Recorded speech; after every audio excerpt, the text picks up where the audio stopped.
My name is Greg King, and I'll be your instructor.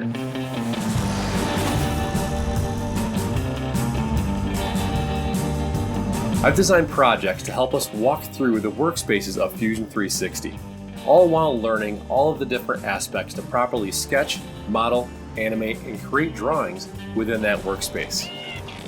We have been very deliberate with how we are creating 3D objects, but sometimes we don't need to be that exact. Sometimes we just want to explore what we're trying to invent or trying to create something that's in our mind and trying to make it into this 3D workspace.